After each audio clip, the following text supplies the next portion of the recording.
انا هلاعبك ب 23 لاعب اللي عندي، منهم واحد لابس اصفر، فيل بيلعب نمله. فرقه مليانه لعيبه والدكه مليانه نجوم، وفرقه تانية بتعافر، والفرقه اللي بتعافر دي قدرت تخطف جون. انت هتفرح؟ انت مفكر ان انا هلعبك بال 22 لاعب اللي عندي؟ انا هلعبك بال 23 لاعب اللي عندي، منهم واحد لابس اصفر. لابس اصفر ده بقى هو نجم الفرقه. الراجل ده هو نجم الفرقه، هو نجم المباراه، هو اللي قاعد جوه في الفار.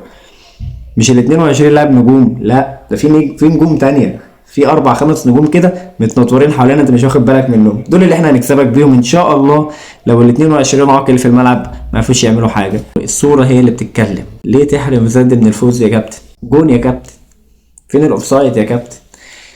عجبتني قوي الكلفات اللي احنا اتكلفتناها دي. عارف انت هو بيعد لك الكوره دي كانه بيقول لك يلا مش مهم، قام عاملها لك كده بسرعه كده ما حدش خد باله، عمل لك الخط كده وقام جاري الكوره كده، هو كده عاد الكوره كده. انت كمشاهد شفت يا ابني؟ ما احنا بنتفرج على الحاجات دي على التليفون عادي يعني. انا مش فاهم المخرج بتاع المباراه، ما احنا كده كده هنشوف الحاجات دي. ضحكني جدا.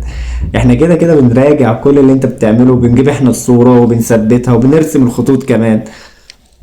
ليه فين ضميرك؟ ما احنا هنطلع نقول عندك ما احنا هنطلع نقول عليك ما عندكش ضمير.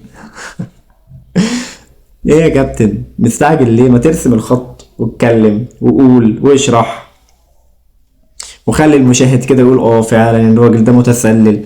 لا، كلفت الدنيا. اجري جرى الكوره على طول وشكرا. متنساش تتابعني، تعمل لايك، تشترك عندي في القناه، قول لي ايه رايك في الكلام ده. ايا كان رايك يعني كده كده هرد عليه وهسمعه، فتابعوني. سلام.